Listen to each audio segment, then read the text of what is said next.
English 121, Thinking Critically, from the Allen and Bacon Guide, pages 2 through 21. The spirit of inquiry drives the writing process. Whenever you encounter a text, you must consider the question that lies behind the author's thesis, the implied problem or issue that the writer is wrestling with. Whenever you sit down to compose a text yourself, be sure you have thought critically first about the issue at hand and inquired deeply by asking good questions. Consider your frame of reference, or the frame of reference of the writer. Frame of reference refers to a writer or reader's personal experience, history, beliefs, values, and background from which they approach a text. Writers write because they have something new or surprising or challenging to say in response to a question. Readers read because they share the writer's interest in the problem and want to deepen their understanding.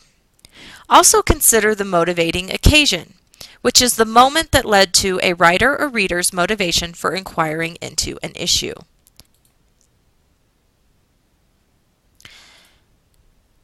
The philosopher Paulo Freire said that good questions have stakes, and answering them can make a difference in the world.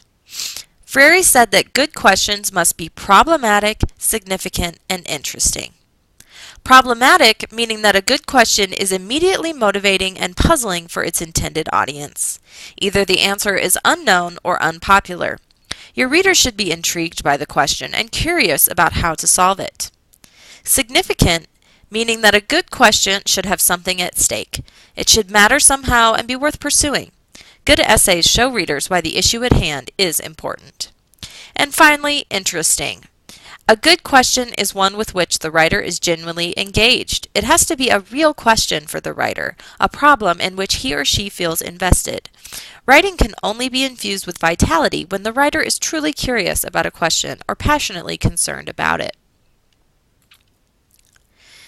When developing good questions, you want to think about the kinds of questions that stimulate the writing most valued in college-level courses. These focus on unknowns rather than facts that have single right answers.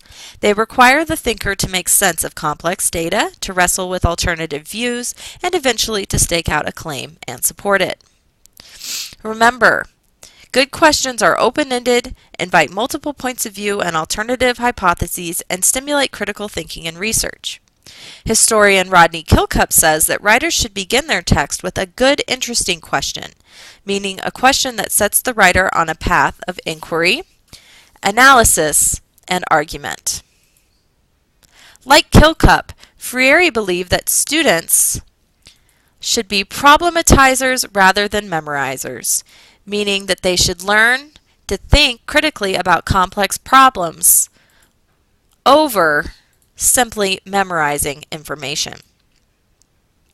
These kinds of good problematic questions will arise when you disagree with someone or something, when you are dissatisfied with a current situation, when you are unsure of your position on an issue or are equally swayed by different points of view, when you are dissatisfied with an earlier, easier answer to the question, when you are uncertain about the causes, consequences, purposes, or values of an issue, or when you are puzzled by a phenomenon or the inconsistency of a text.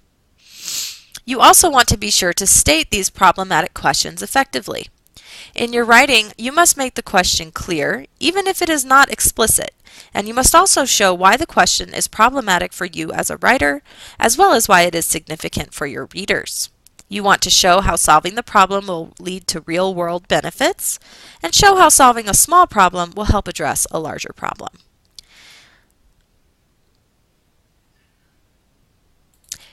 Keep these ideas in mind as you come up with problematic questions that drive the spirit of inquiry as you think critically about complex texts.